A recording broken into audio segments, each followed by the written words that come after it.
Aqui na casa de Deus para juntos cultuarmos ao Senhor, cantarmos louvores e exaltarmos o Rei dos Reis e Senhor dos Senhores. Que Deus abençoe a nossa vida nesta noite.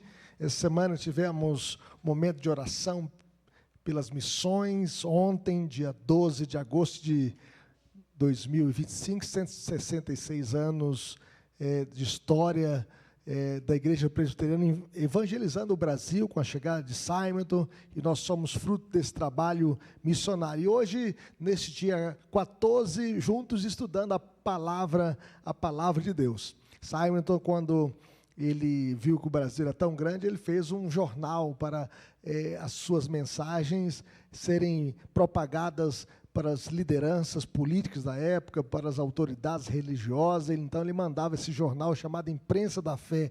Hoje nós temos as nossas redes sociais alcançando também corações e ficando gravado nas páginas das redes sociais da nossa igreja, tanto no YouTube, e bem como também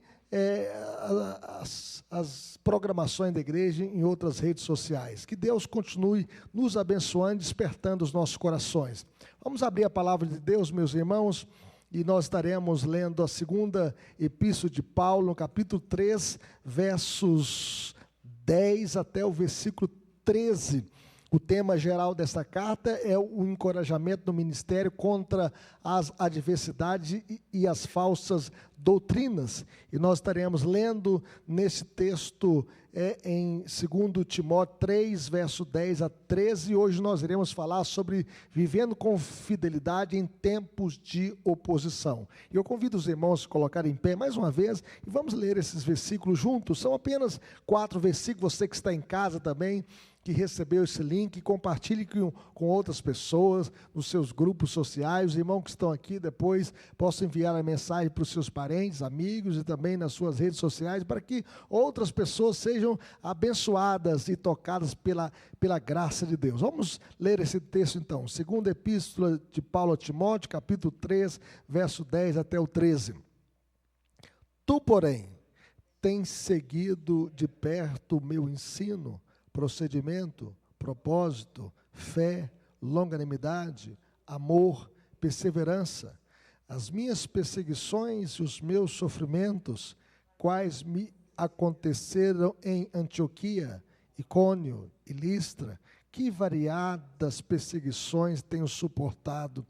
De todas, entretanto, me livrou o Senhor. Ora, todos quantos querem viver piedosamente em Cristo Jesus serão perseguidos, mas os homens perversos e impostores irão de mal a pior, enganando e sendo enganados. Vamos repetir o versículo 12, todos juntos?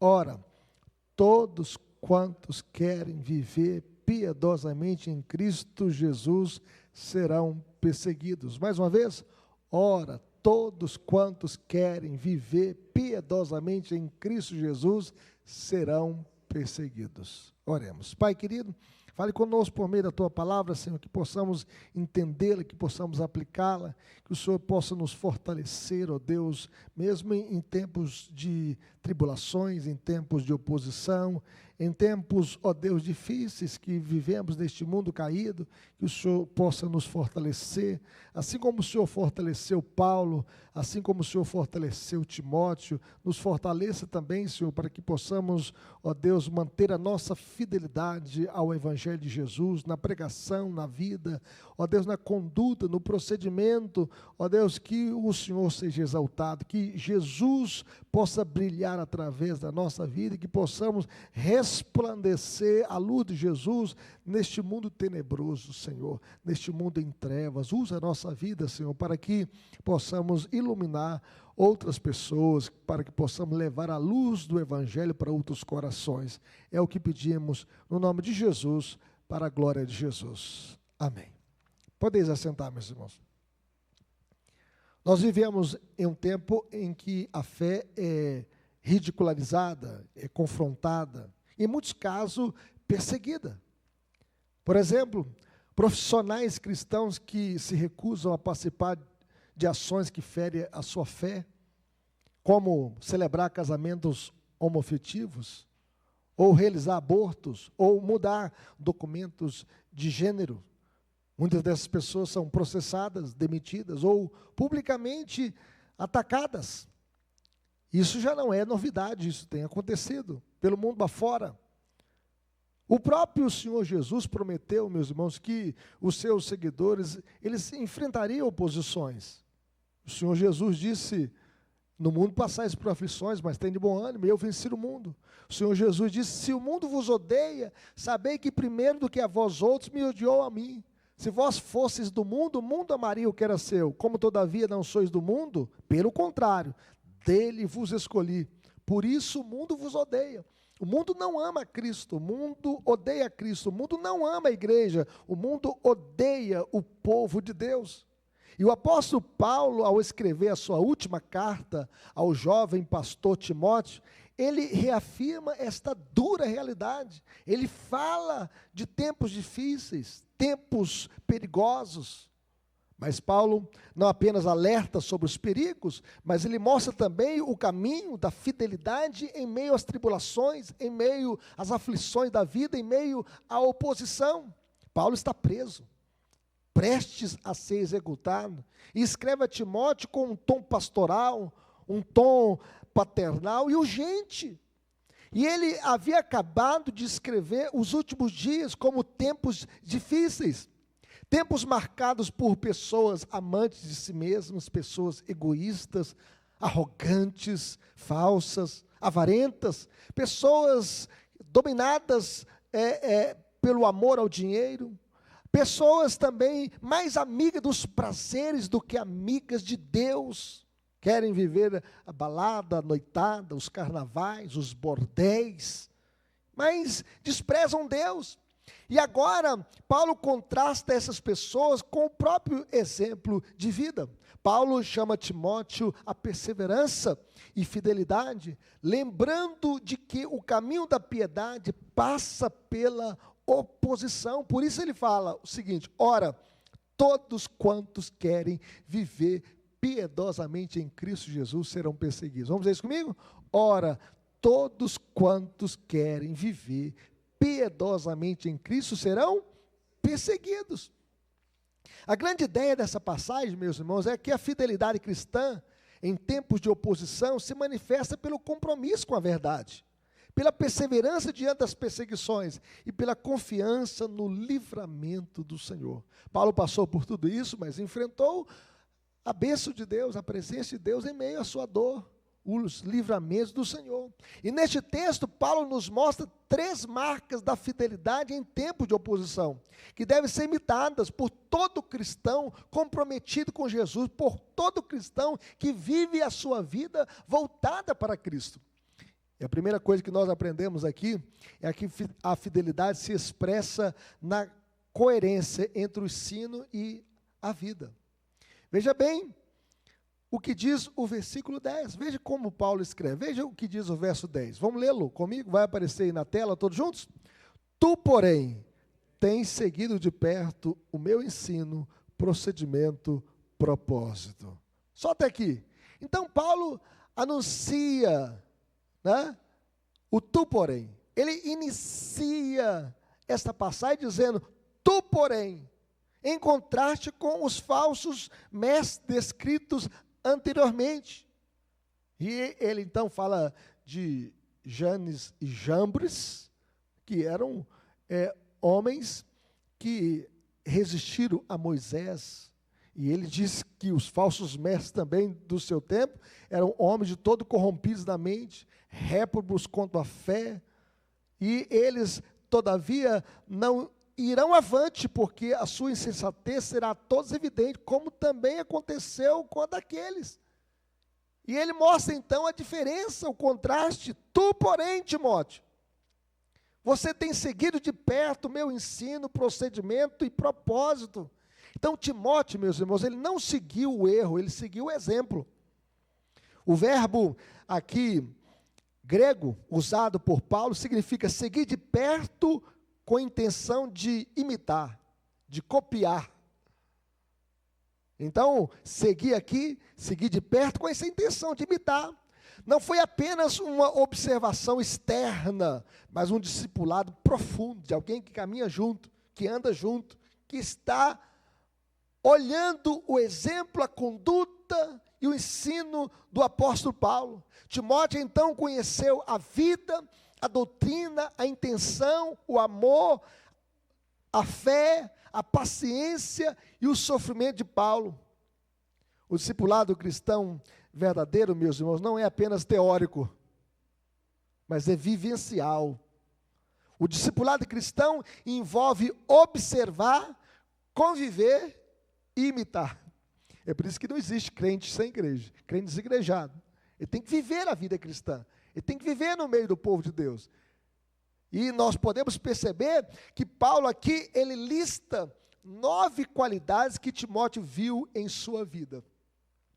E elas se agrupam em 3 tríades. E nós podemos ver aqui, primeira tríade aqui é o ensino, conduta e propósito. Vamos ver isso comigo? Ensino, conduta e propósito. Que é a doutrina e prática coerentes. O ensino aqui se refere ao Evangelho de Jesus, a revelação de Cristo. Não um pseudo-cristianismo, mas a doutrina de Cristo. O ensino de Paulo era a doutrina de Cristo, o evangelho que ele havia recebido. Não uma mistura de psicologia com um pouco de Bíblia, para dar uma aparência religiosa, não. Segundo Sproul, a doutrina correta produz uma vida correta. E ele fala também do procedimento. O procedimento aqui refere-se à conduta, ao comportamento. E Paulo, então, unificava a doutrina com a prática, o ensino com a vida. E Paulo chegou a dizer aos coríntios: sede meus imitadores, como também eu sou de Cristo. Vamos dizer isso comigo? Sede meus imitadores, como também eu sou de Cristo. Timóteo, então, estava imitando, copiando, procedendo de acordo com a vida do apóstolo Paulo, que tinha um ensino encarnado na sua vida, no seu coração, na sua conduta. E o propósito, meus irmãos, a intenção de Paulo, Paulo viveu com um alvo maior. Qual que é o alvo de Paulo? Glorificar a Deus. Assim como diz o breve catecismo, qual o fim principal do homem? O fim principal do homem é glorificar a Deus e gozá-lo para sempre. Porque dele, por meio dele, para ele são todas as coisas. A ele, pois, a glória eternamente. Amém. Mas a segunda tríade aqui, nós podemos ver fé, longanimidade e amor. Vamos dizer isso comigo? Fé, longanimidade e amor. São frutos internos do Espírito Santo. Fé é a confiança em Deus, em sua palavra. Nós confiamos no Evangelho. Nós confiamos na palavra de Deus. Passarão os céus e a terra, mas as palavras do Senhor jamais passarão. E ele fala de longanimidade. A longanimidade aqui é a paciência para suportar afrontas. Paulo estava encarcerado, mas ele era paciente para suportar as afrontas dos homens maus. E essa paciência, meus irmãos, está relacionada a uma esperança, a capacidade de esperar e de suportar sem desistir. É como um agricultor. O agricultor precisa ter paciência. Ele planta, ele cuida, ele rega, e ele espera com paciência os frutos. Ele não planta hoje e espera a colher amanhã. Ele espera o tempo certo da colheita. Assim é a vida do cristão. Nessa paciência, como o agricultor que planta, cuida e espera com paciência. Paulo era um semeador da palavra de Deus. A Bíblia diz no Salmo 126 que quem sai andando e chorando enquanto semeia, voltará com júbilo trazendo os seus feixes. Nós devemos ter esta paciência, essa longanimidade. Mas ele fala também do amor ágape, que é a marca central do cristão. Paulo chega até mesmo a compor um belo hino, em 1 Coríntios 13 sobre o amor, e ele descreve então as características do amor. Ele diz que o amor é paciente, é benigno, o amor não se arde em ciúmes, não se ufana, não se ensoberbece, não se conduz inconvenientemente, não procura os seus interesses, não se exaspera, não se ressente do mal, não se alegra com justiça, mas regozija-se com a verdade. O amor tudo sofre, tudo crê, tudo espera, tudo suporta. O amor jamais acaba. Vejam bem, meus irmãos, a importância dessa tríade na vida do cristão, que são frutos internos do Espírito. Nas palavras de John Stott, o amor é a maior evidência da maturidade espiritual. Mas ele fala também numa outra tríade, a perseverança, perseguições e sofrimentos, frutos externos da fidelidade. Perseverança mesmo. Hipomoné, a perseverança que nós devemos ter. A perseverança aqui é mais do que paciência. A perseverança aqui é resistência. A pessoa, alguém preso, resistindo, escrevendo a carta para edificação de um ministro do Evangelho, para edificação da igreja, para o despertamento espiritual. E hoje nós temos esta carta em nossas mãos, a última carta que Paulo escreveu na sua segunda prisão em Roma, preso por causa da fé cristã, e ele estava perseverando.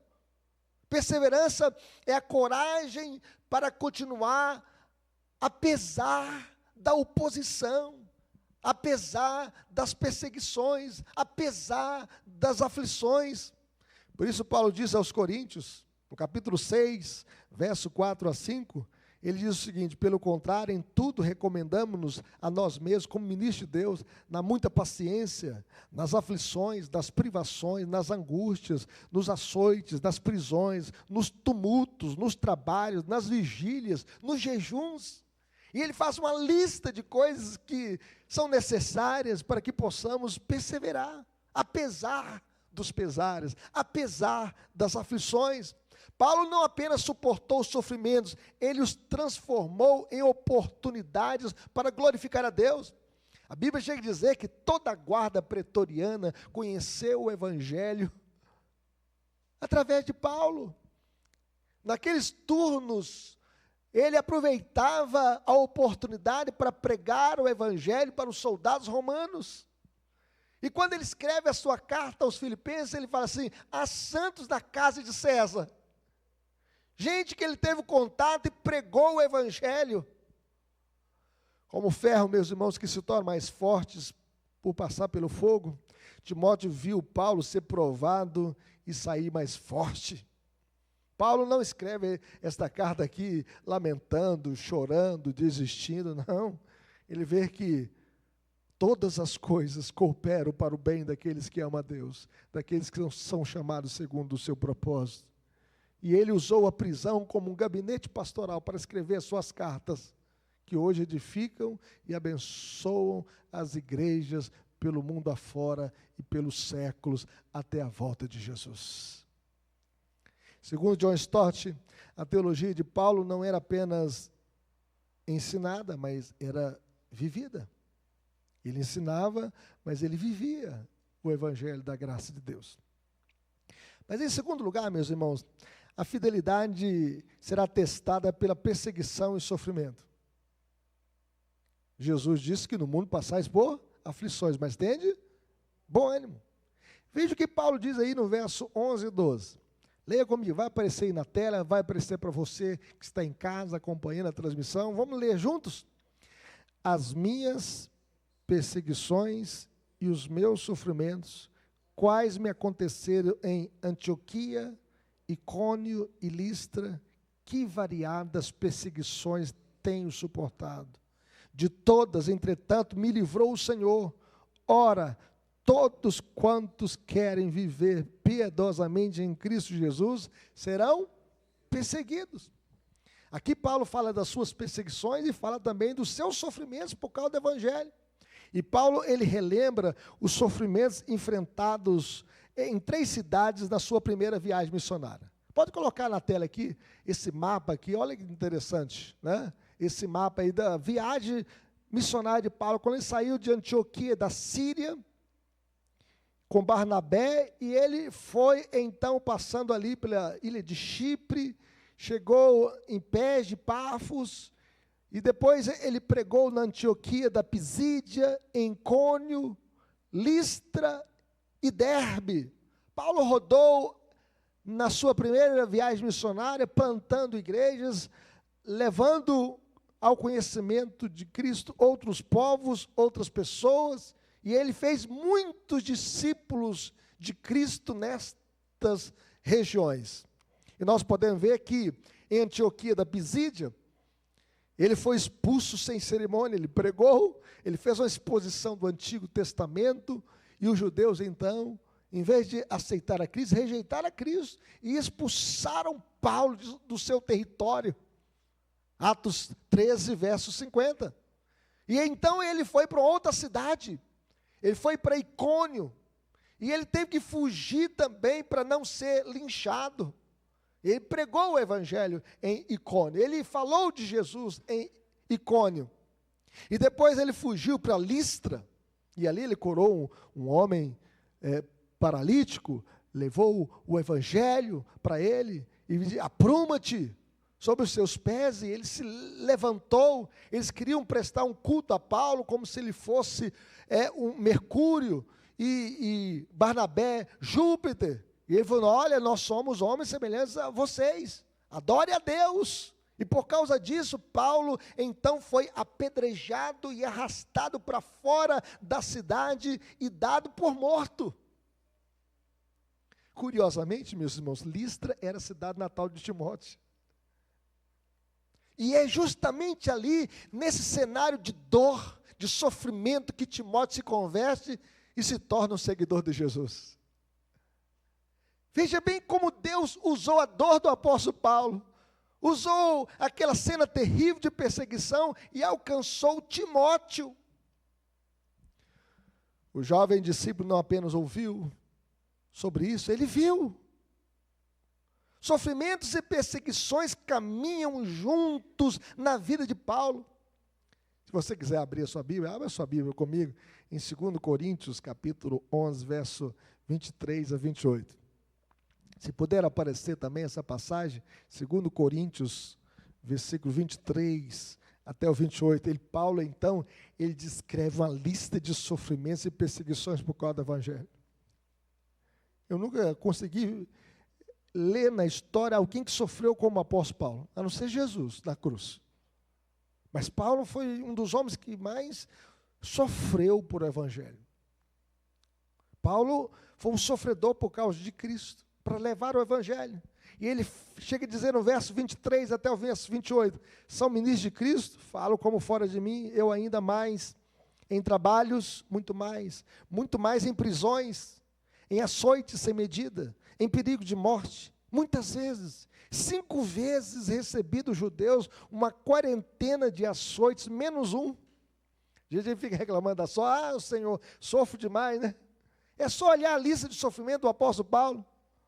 Fui 3 vezes fustigado com varas, 1 vez apedrejado, em naufrágio 3 vezes, 1 noite e 1 dia passei na voraz do mar, em jornadas muitas vezes, em perigo de rios, em perigo de salteadores, em perigos entre patrícios, em perigos entre gentios, em perigos da cidade, em perigo no deserto, em perigos do mar, em perigos entre falsos irmãos, em trabalhos e fadigas, em vigílias muitas vezes, em fome e sede, em jejuns muitas vezes, em frio e nudez, além das coisas exteriores, ao que pesa sobre mim diariamente a preocupação com todas as igrejas. Que lista tão grande de sofrimento, que ele passou por causa de Cristo, por causa do Evangelho. E ele chega a dizer, o que pesa mais ainda sobre mim é a preocupação com todas as igrejas. Como é que está o estado das igrejas? Se os pastores estão pregando corretamente, se a obra de Deus está avançando, se os líderes que foram levantados por Deus como presbíteros e diáconos estão servindo com alegria a igreja de Deus, se homens e mulheres estão se dedicando, se consagrando a Deus. O que pesa sobre mim é a preocupação com todas as igrejas. Segundo um dos pais da igreja, Tertuliano, ele diz que o sangue dos mártires é a semente da igreja. Além do mais, meus irmãos, Deus, ele não nos livra da dor, ele nos livra na dor. Deus não livrou Sadraque, Mesaque e Abednego da fornalha, livrou na fornalha. Deus não livrou Daniel da cova dos leões, livrou na cova dos leões. Paulo não afirma que foi poupado do sofrimento, ele foi livrado no sofrimento. Por isso ele disse o seguinte, que variadas perseguições tenho suportado, de todas, entretanto, me livrou o Senhor. Deus estava com ele na prisão. Deus estava com ele quando ele passou por todos esses acontecimentos de perseguição e dor. Deus estava com ele na sua dor. De todas, entretanto, me livrou o Senhor. Segundo a holandesa Corrie ten Boom, ela diz o seguinte, que Deus não nos promete ausência de dor, mas sua presença constante na dor. Deus está presente constantemente na nossa dor. Ele não nos promete ausência de dor, mas sua presença constante nela. Dessa forma, meus irmãos, enxergue propósito no sofrimento. Deus não vai mandar um sofrimento sem propósito na nossa vida. Sua dor pode ser um meio pelo qual Deus chama outros. Diante do sofrimento de Paulo em Listra, nasceu a fé de Timóteo. Esse jovem pastor teve a bênção de ser chamado por Deus quando Paulo passou em Listra. Quando Paulo pregou em Listra. E ele viu os sofrimentos de Paulo em Cristo Jesus, por causa do Evangelho, por causa da mensagem do Evangelho.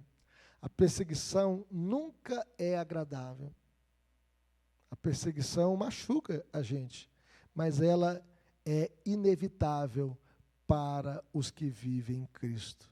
Por esse motivo, Paulo chega a dizer, ora, todos quanto querem viver piedosamente em Cristo serão o quê? Perseguidos. Todos aqueles que vivem piedosamente em Cristo serão perseguidos. E piedade aqui, meus irmãos, não é mera religiosidade externa, não é uma capa de religião, mas é um estilo de vida santo, uma vida centrada em Cristo, uma vida que brilha em um mundo de trevas, e Paulo estava brilhando naquele mundo de trevas, fazendo diferença. O mundo odeia Cristo e seus valores. O mundo não ama Cristo e os seus valores. Se estamos em Cristo e vivemos de acordo com os seus padrões, seremos também alvos da mesma oposição. E é por isso que nós não devemos ter medo das perseguições. Medo de vivermos piedosamente em Cristo por causa da perseguição. Nós devemos ter essa alegria de servir ao Senhor, apesar das perseguições. Calvino comenta a esse respeito dizendo, é inútil tentar separar Cristo da sua cruz. E é muito natural que o mundo odeie Cristo, inclusive os seus membros. Os servos de Cristo também serão perseguidos e serão odiados. E o Senhor Jesus chega a dizer para nós, se alguém quer vir após mim, a si mesmo, se negue, tome a sua cruz e siga-me. Então não tenha medo de sofrer por amor a Cristo. Tenha alegria de andar com Jesus e de fazer diferença neste mundo mau.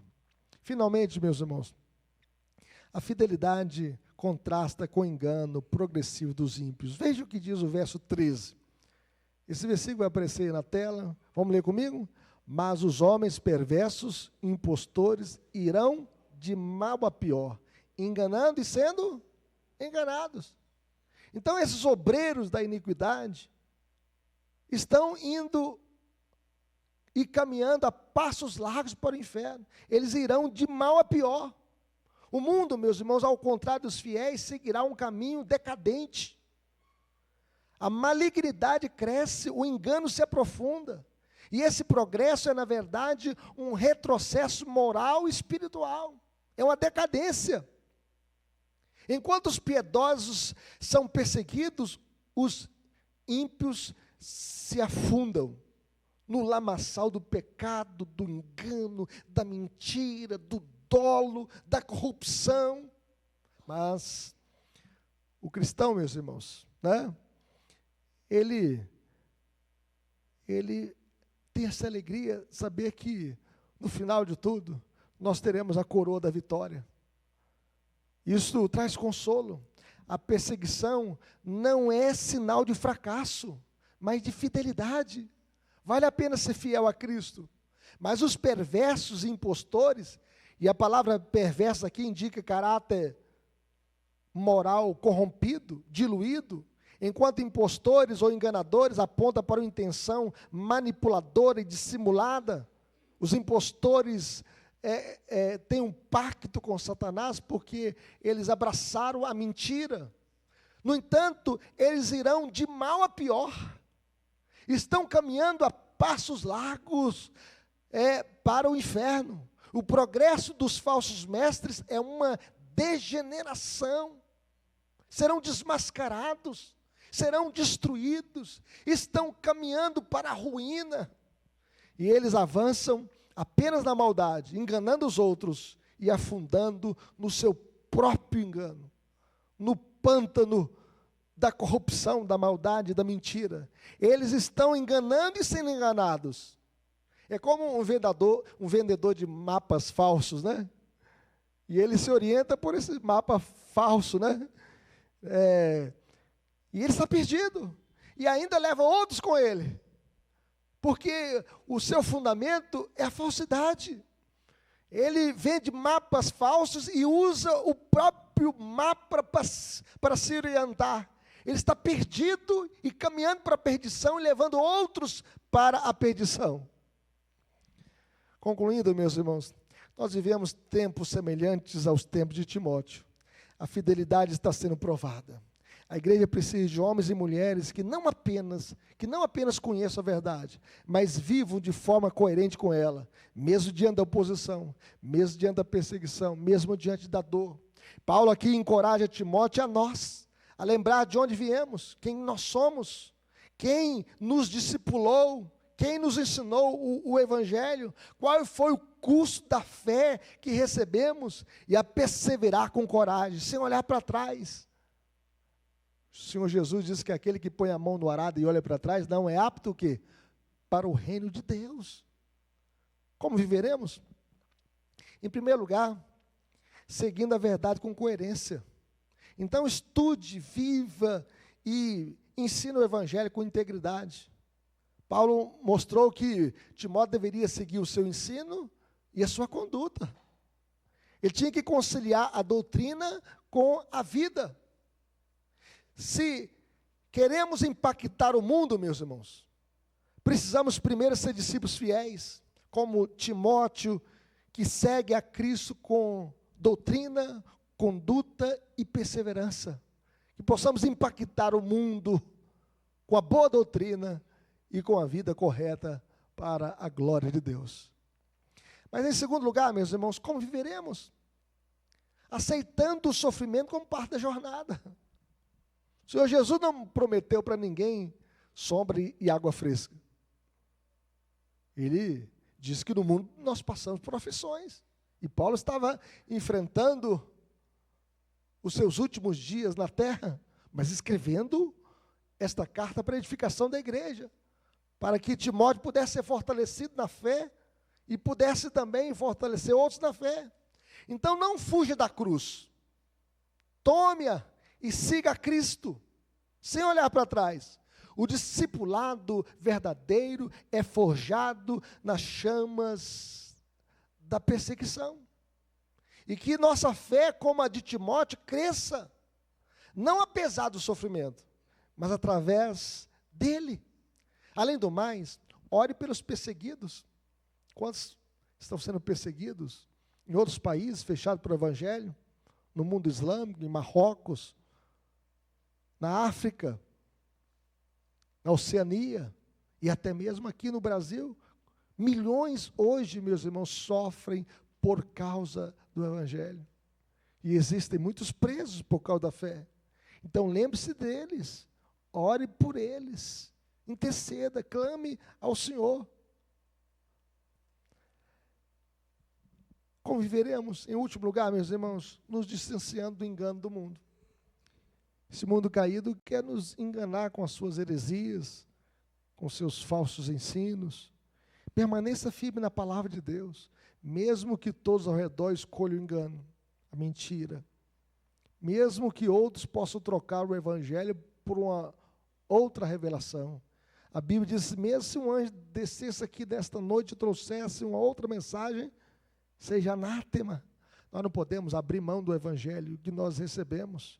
Permaneça firme na palavra, seja luz no meio das trevas, compartilhe o evangelho, compartilhe a sua fé, fale do evangelho, fale com amor da graça de Deus, da sua salvação, dê testemunho da sua vida, do seu ensino, do ensino que você recebeu, e viva uma vida diferente neste mundo indiferente. Enquanto o engano cresce, o testemunho fiel brilhará mais e mais. Em tempos de engano, meus irmãos, permanecer na verdade é um ato de coragem e fidelidade. Que nós possamos permanecer firmes no Evangelho de Jesus, neste mundo caído, neste mundo mau, nos distanciando de toda mentira, de toda heresia, de toda maldade, de todo dolo, de toda corrupção, para vivermos mais perto de Deus e da sua palavra, para termos uma vida santa, uma vida dedicada a Cristo, como o próprio Senhor Jesus diz, Pai, santifica-os na verdade, e a tua palavra é a verdade. Que possamos impactar este mundo com o evangelho da graça de Deus. Que Deus nos abençoe.